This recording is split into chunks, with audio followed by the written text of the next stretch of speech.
لا حول ولا قوة إلا بالله العلي العظيم. حسبنا الله ونعم الوكيل، نعم المولى ونعم النصير. أعوذ بالله من الشيطان الرجيم. بسم الله الرحمن الرحيم. الحمد لله الذي يؤمن الخائفين وينجي الصالحين ويضع المستكبرين ويهلك ملوكا ويستخلف آخرين. والصلاة والسلام على رسول ثقلين محبوب رب المشرقين والمغربين جد الحسن والحسين نبينا سيدنا بالقاسم محمد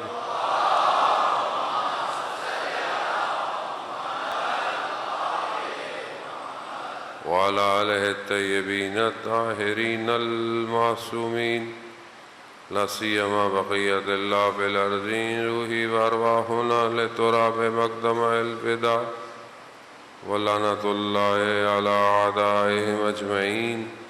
بسم الله الرحمن الرحيم. رب اشرح لي صدري ويسر لي أمري واحلل عقدة من لساني يفقهوا قولي. أما بعد، فقد قال الله تبارك وتعالى في كتاب الحكيم والقرآن المجيد: وما خلقت الجن والإنس إلا ليعبدون. صلوات بھیج دے محمد والا.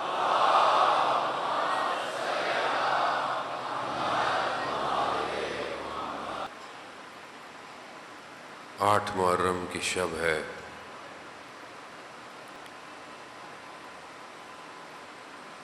چند شبوں کا مہمان رہ گیا ہے.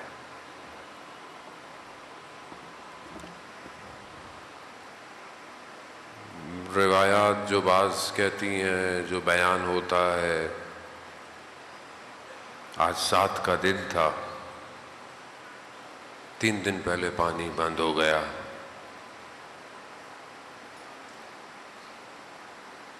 مگر سیدہ کا بیٹا کتنے دن سے پیاسا تھا یہ کوئی نہیں جانتا.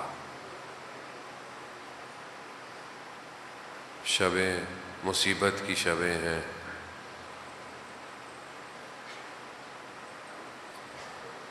ہم جتنے بھی محنت کر لیں، کوشش کر لیں، پھر بھی ہم حق تو ادا نہیں کر سکتے. لیکن جو مقصد ہے امام حسین علیہ السلام کا، اس پر ایک قدم بھی اگر بڑھائیں تو بھی نقصان نہیں ہے. مجلس یا عزاداری اسی مقصد کی طرف بڑھنے کا قدم ہے. دنیا اسی مکتب سے گھبراتی ہے. یہ مکتب بیداری کا مکتب ہے. یہ مکتب سلانے والا مکتب نہیں ہے. یہاں پر آ کر آپ قوموں کو سلا دیں، اصل مقصد سلانا نہیں ہے، مقصد بیدار کرنا ہے، اور قومیں بیدار ہو رہی ہیں. یہ مجلس، یہ عزاداری جہاں امام حسین علیہ السلام کی مظلومیت کو بیان کرنا ہے، وہیں پر امام حسین کی شجاعت کو بھی تو بیان کرنا ہے. اور امام حسین نے کس کے مقابلے میں شجاعت دکھائی، اور امام حسین کے مقابلے میں کون تھا، یہ بھی تو بتانا ہے آپ کو. اس لیے سید الشہداء جب مدینہ سے نکل رہے تھے، اور جب امام سے بیعت بھی کوشش کی گئی کہ امام سے بیعت لے، تو امام نے فارمولہ دیا کہ یہ نہیں کہا کہ میں تمہاری بیعت نہیں کرے گا، یہ نہیں کہا امام نے. امام نے فارمولہ دیا ہے: مثلی، میرے جیسا تیرے جیسے کی بیعت نہیں کرے گا. یعنی قیامت تک جو حسینی ہے یا جو حسینی بن جائے گا، وہ کسی بھی زمانے کے جزیدیت کے آگے نہیں جھکے گا.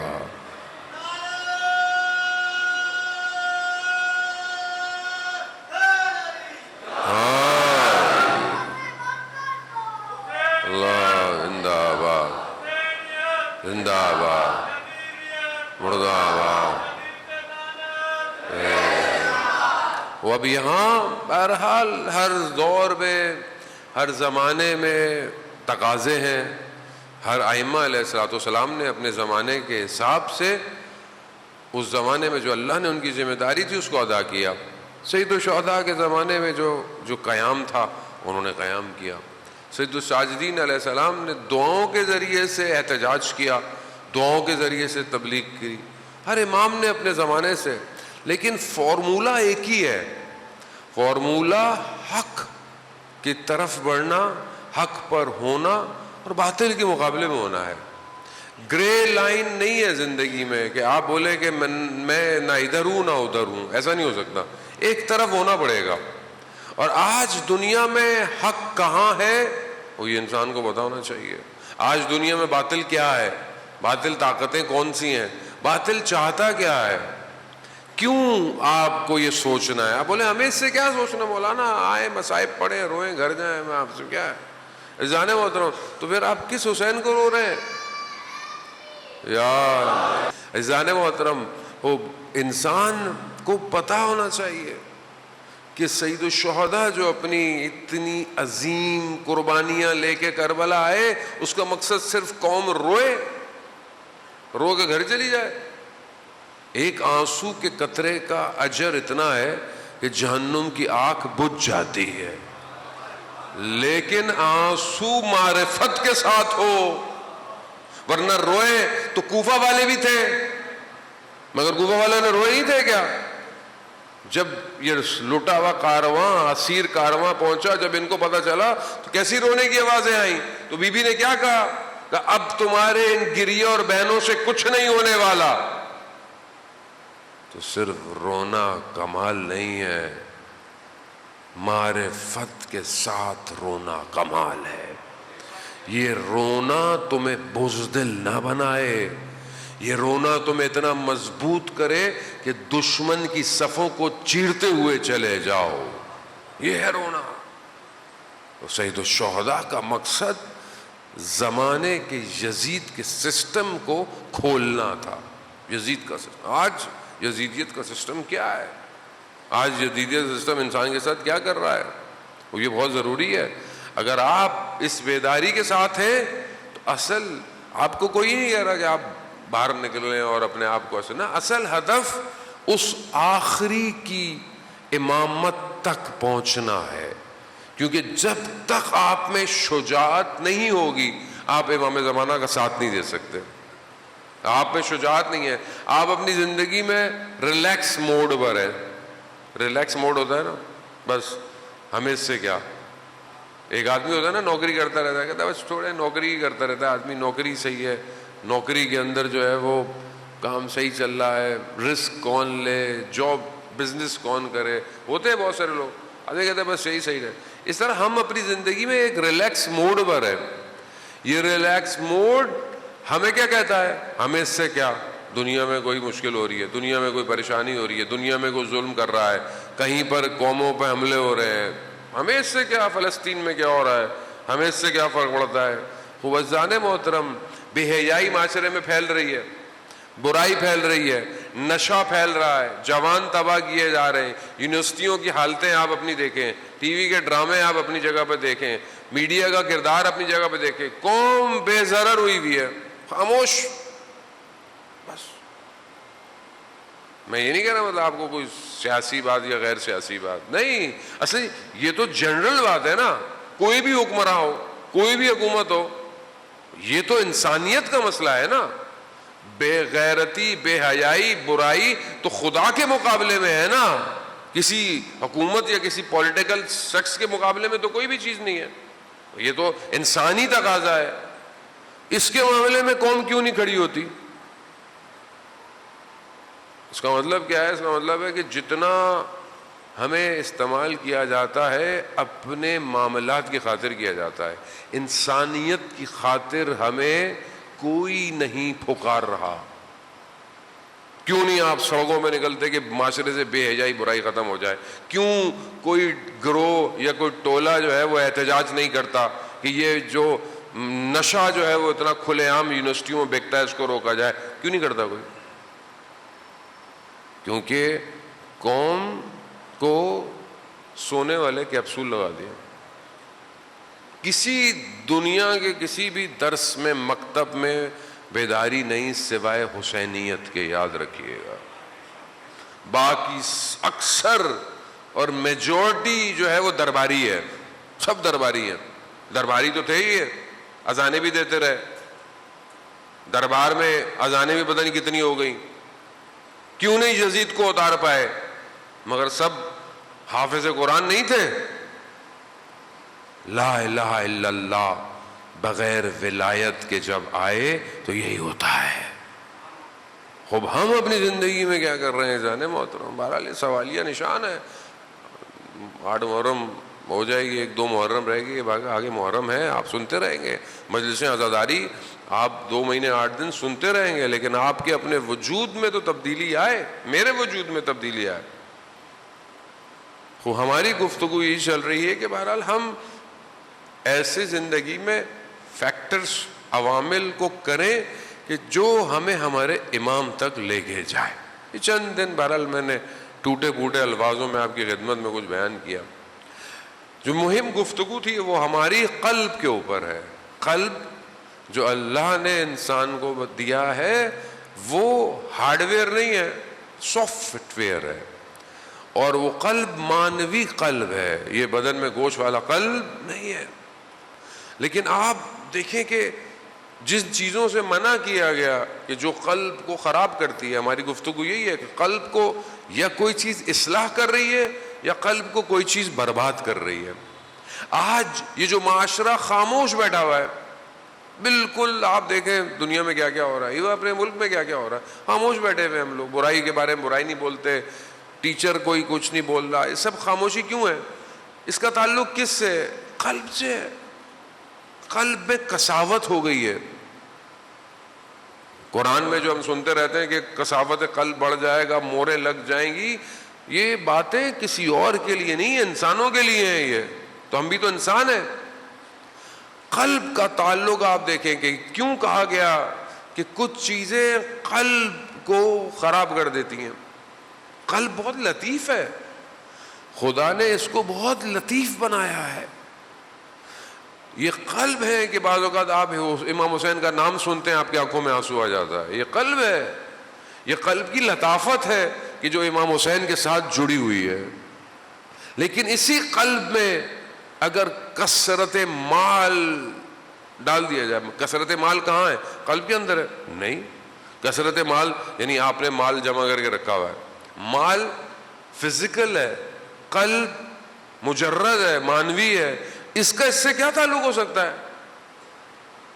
اور یہ جو مال آپ نے جمع کیا ہے یہ آپ کی حقیقی مملکت بھی نہیں ہے.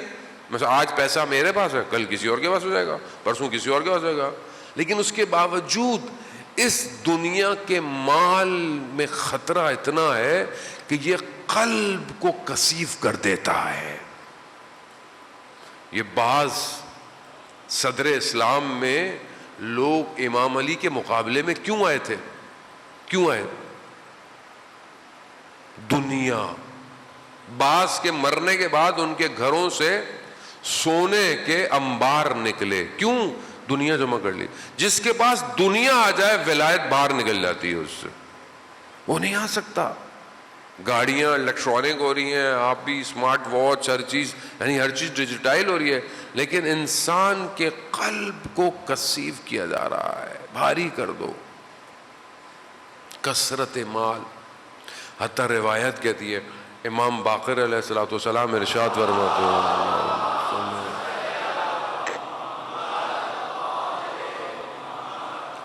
دیکھیں جس طرح ایک بلڈنگ کو گرایا جاتا ہے، ایک بلڈنگ خراب ہو، اب اس کو گرا کے بڑا بنانا ہو تو کیا کرتے ہیں؟ بلڈنگ کو تقریب کر دو، منہدم کر دو.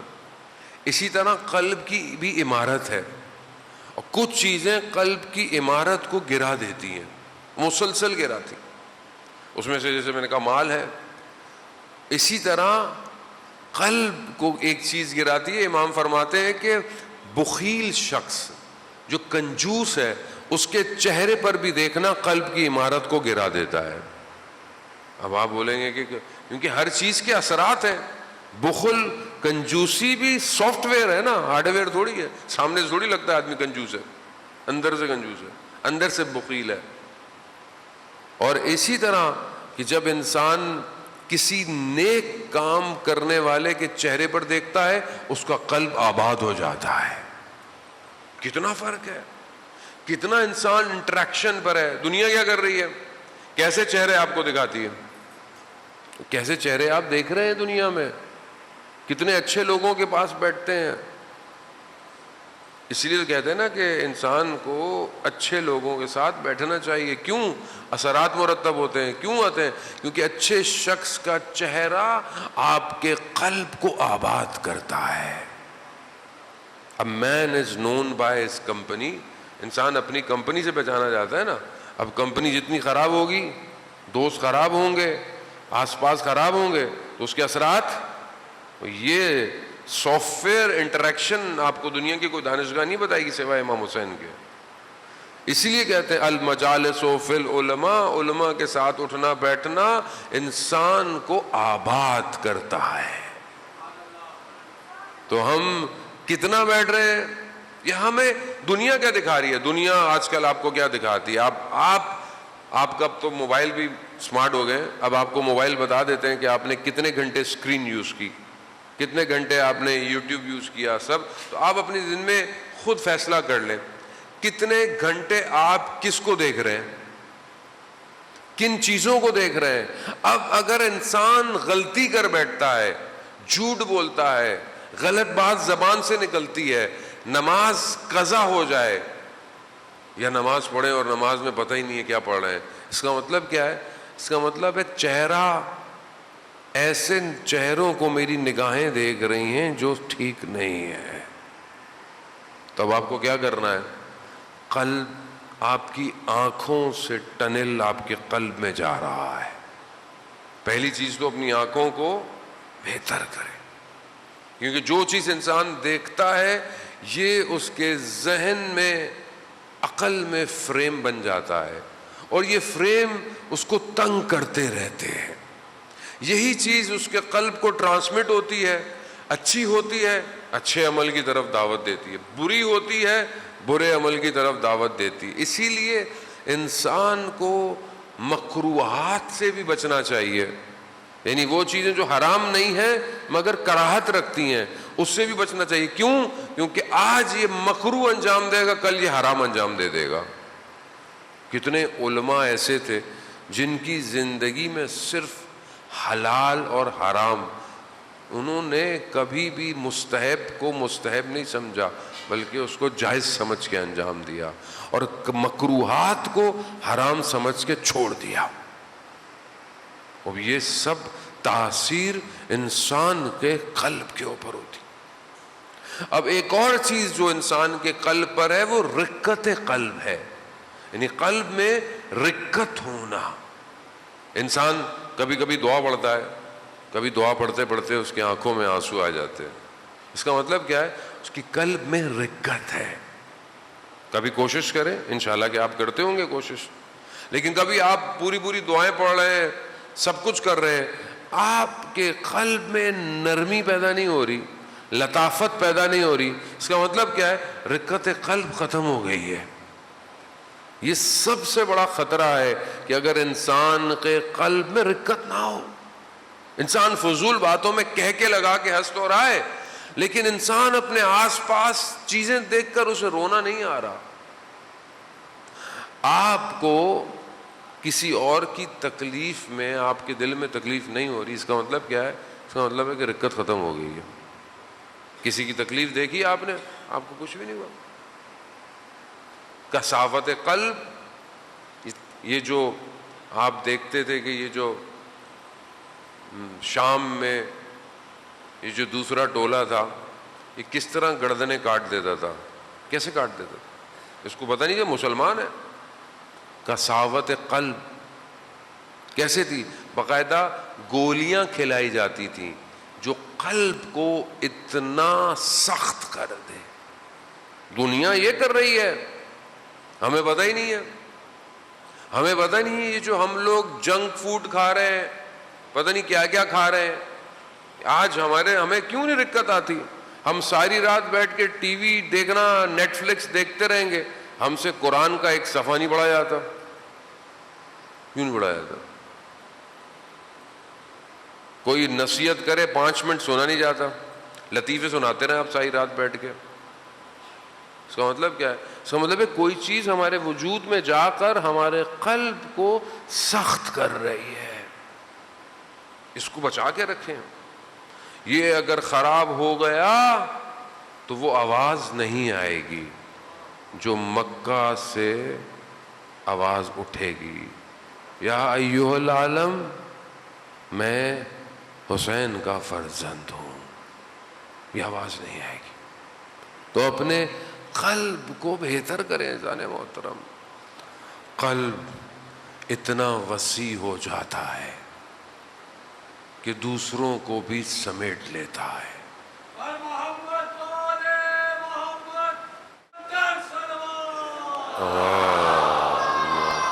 صلی علی محمد آل محمد.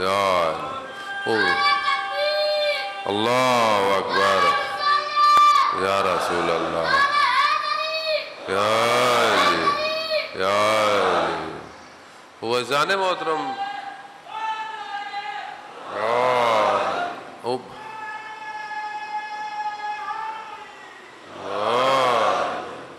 وزان محترم، بہرحال دنیا اپنا کام کر رہی ہے. دنیا کا کام ہے، دنیا کا کام قلوب کو خراب کرنا ہے، چیزوں کو بگاڑنا ہے، گمراہ کرنا، ان کا کام ہی یہی ہے.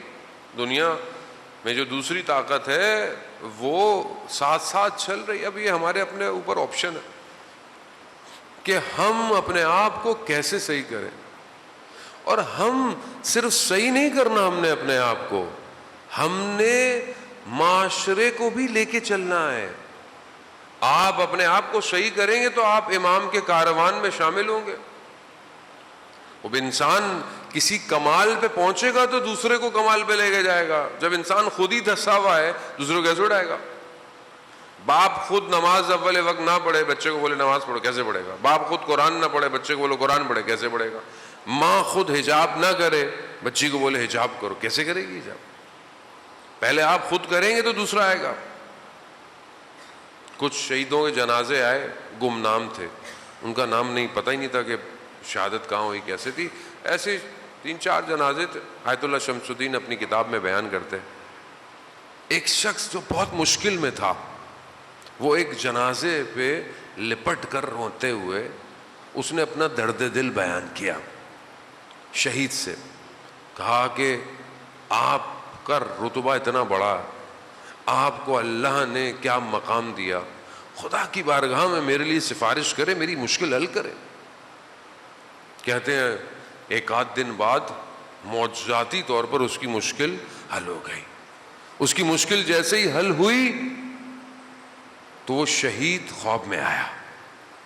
کہا کہ اب میں نے تمہاری مشکل تو حل کروا دی، اب ایک کام کرنا، میرا تعلق فلانے شہر سے ہے، میرے ماں باپ بہت بوڑھے ہیں، میرا باپ جو ہے کیونکہ میں اتنے عرصے سے شہید ہوں میری باڈی نہیں پہنچی، وہ مر چکا ہے، میری ماں بہت بوڑھی ہے، جاؤ جا کر اسے بتا دو کہ میں یہاں پر دفن ہوں. خوب شہید خود ایک مقام پہ پہنچتا ہے تو دوسروں کو بھی اس مقام پہ لے کے جاتا ہے. اور سید الشہداء امام حسین علیہ السلام تمام شہداء کے سردار ہیں. اللہم صلی علی محمد وعلی اللہم صلی علی محمد یا علی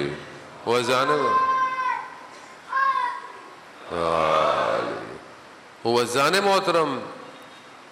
خوب جو سردار ہو شہیدوں کا، وہ ایک شخص کو نہیں، ایک قوم کو نہیں، پوری انسانیت کو کمال پہ لے کے جاتا ہے.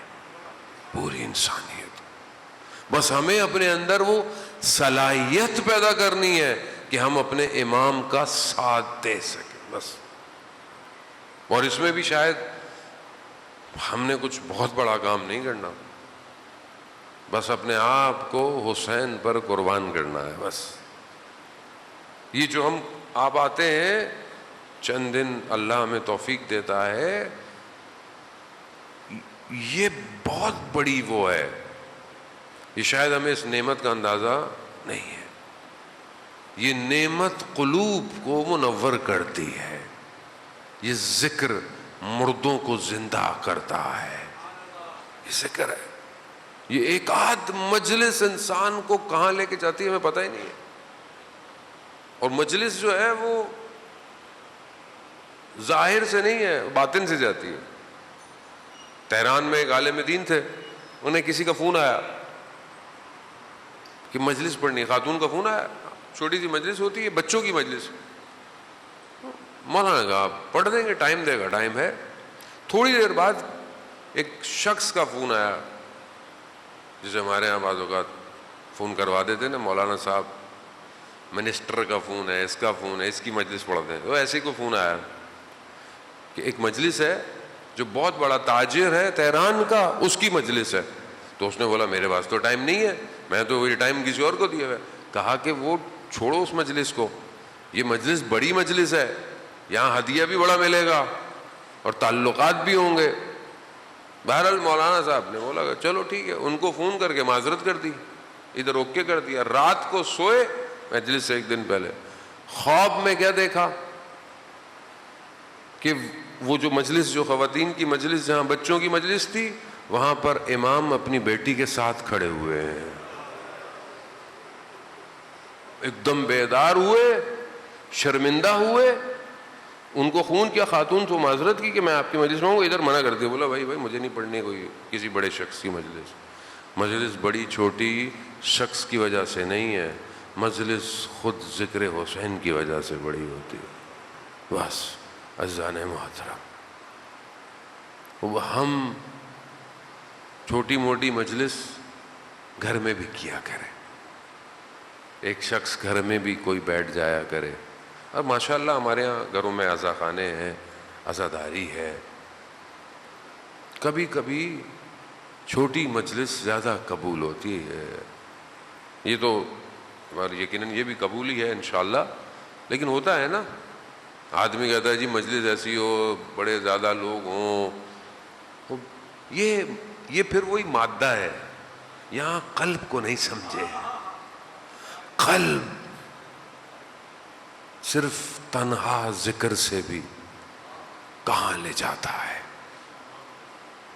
یہ زندگی میں عالم دین جو بہت مجلسیں پڑھتے تھے، ایک بچوں کی مجلس میں کہیں گئے تو بچوں نے چائے کی بنائی ہوئی تھی، بچے تھے تو انہوں نے کہا نہیں میں جا رہا ہوں۔ بڑا باریک مسئلہ ہے جانے محترم، ہم خود بڑا ڈرتے ہیں، یقین کریں بہت ڈرتے ہیں ہم لوگ، بہت لوگ بڑی ہمیں بھی کہتے ہیں مولانا صاحب ادھر آ جائیں، مولانا صاحب یہ کر لیں، مولانا صاحب مجھے ابھی کسی بچے نے میسج کیا کہ مولانا صاحب میں اور میرے بہن ہم پورا سال پیسے جمع کرتے ہیں، چھوٹی سی مجلس کراتے ہیں، کہ آپ ہمارے گھر آئیں گے مجلس پڑھنے کے لیے؟ اللہ اکبر، کیا امام حسین نے دلوں کو خریدا ہوا ہے۔ عالم دین نے بچوں کی مجلس تو پڑھی، بچوں کی چائے نہیں پی، چلے گئے۔ خواب میں کیا دیکھا، بی بی نے آ کر گلہ کیا، کہا شیخ تم چائے پیے بغیر چلے گئے؟ کہا بی بی، کہا چائے ہم نے بنائی تھی وہ۔ یہ معاملہ قلوب کا ہے، پیسوں سے زیارت پہ نہیں جایا جاتا، پیسوں سے کوئی چیز نہیں خریدی جاتی یہاں پر، یہاں حسین ہے۔ حسین چاہے تو چھوٹے سے شخص کو بھی بادشاہ بنا دیتا ہے۔ حسین چاہے تو حر کو حر علیہ السلام کر دیتا ہے۔ حسین چاہے ہوا عزیزان محترم، امام حسین کے جتنے بھی اصحاب ہیں کوئی چھوٹا نہیں ہے، کوئی چھوٹا، سب اصحاب ہیں، چاہے حبیب ابن مظاہر ہو، چاہے جون ہو، چاہے علی اکبر ہو، چاہے علی اصغر ہو. ہر ماں شب عاشور اپنے بیٹے کو یہی وصیتیں کرتی رہے, بیٹا صبح دیر نہیں کرنا. ایک خیمہ امام حسن کی زوجہ کا بھی ہے, وہ بھی اپنے بیٹے, امام حسن کے 2 بچے ہیں, 2. میں بہت معذرت چاہتا ہوں, شرمندہ, میری دعا بھی کیجیے گا. میری طبیعت ذرا کل سے جو ہے وہ تھوڑی سی ناساز ہے, اس لیے میں تھوڑی احتیاط بھی کر رہا ہوں. مولانا صاحب کی صحت اور سلامتی کے لیے بلند سلام. اللہم صلی علی محمد وآل محمد. وزان محترم, امام حسن کے 2 بچے کربلا میں شہید ہوئے ہیں. حضرت قاسم کے بارے میں ہم سنتے رہتے ہیں کہ آج انہی کی تبرکات ہیں. ایک بچہ عاشور میں ہمارے یہاں بہت کم پڑھا جاتا ہے, اس کے بارے میں عبداللہ بن حسن. وہ چھوٹا ہے بچہ, چھوٹا بچہ ہے وہ, لیکن اس کی کیفیت, جب اس نے دیکھا نا کہ اس کے چچا پر یہ حملہ کر رہے ہیں نا,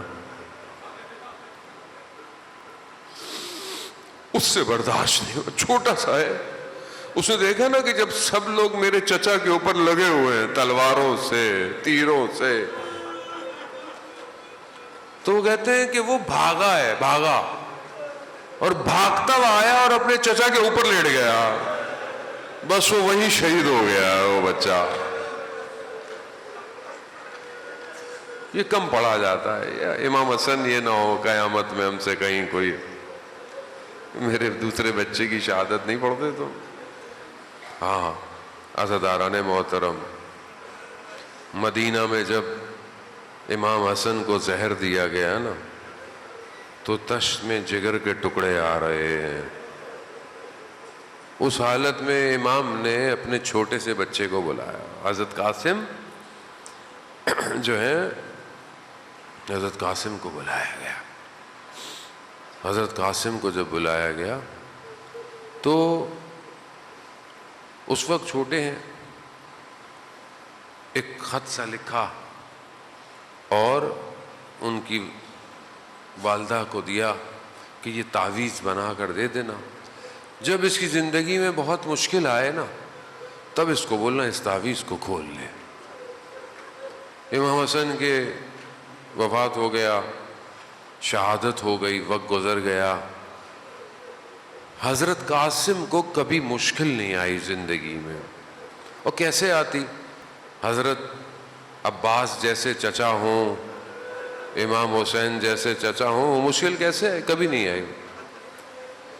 روز عاشور حضرت قاسم کی والدہ نے دیکھا کہ کھڑے ہوئے ہیں. کہا آپ کھڑے ہوئے کیوں ہیں؟ آپ ابھی تک گئے نہیں. کہا میں کئی دفعہ گیا ہوں, مجھے چچا اجازت نہیں دے رہے. مقاتل بیان کرتے ہیں کہ حضرت قاسم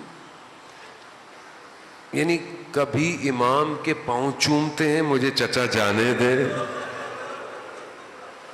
کبھی ہاتھ جوڑتے ہیں, چچا مجھے جانے دیں. امام حسین جانے نہیں دے رہے. جب والدہ کو یہ پتہ چلا, کہا کہ حضرت قاسم آپ کے بابا نے نا ایک تعویذ دیا تھا اور کہا تھا کہ جب بہت مشکل آئے تو بیٹا اس سے مشکل اور زندگی میں کوئی لمحہ نہیں آئے گا. بس کہتے ہیں کہ جب اس تعویذ کو کھولا تو اس میں خط تھا بیٹے کے نام پر. کہا بیٹا جب یہ دیکھنا کہ دشمن نے چاروں طرف سے تمہارے چچا کو گھیرا ہو تو خدا کی رات میں جہاد کرنے سے دریغ نہ کرنا, اور اگر تمہیں چچا اجازت نہ دیں تو اتنی دفعہ جانا کہ وہ تمہیں اجازت دے دیں. بس اب جب یہ خط پڑھا تو حضرت قاسم وہ خوش ہوئے, چہرے پر مسکراہٹ آئی.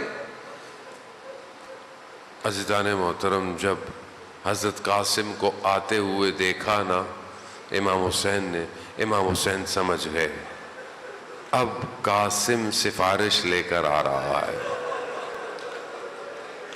حضرت قاسم نے آتے ہی بابا کا خط جو ہے وہ پکڑا دیا۔ بس کسی بھائی کو غربت میں بھائی یاد نہ آئے، امام حسین کو جیسے ہی اپنے بھائی کا خط دیکھا بس کیا یاد آیا؟ سب سے پہلے رات کی تاریکی میں ماں کا جنازہ یاد آیا ہوگا،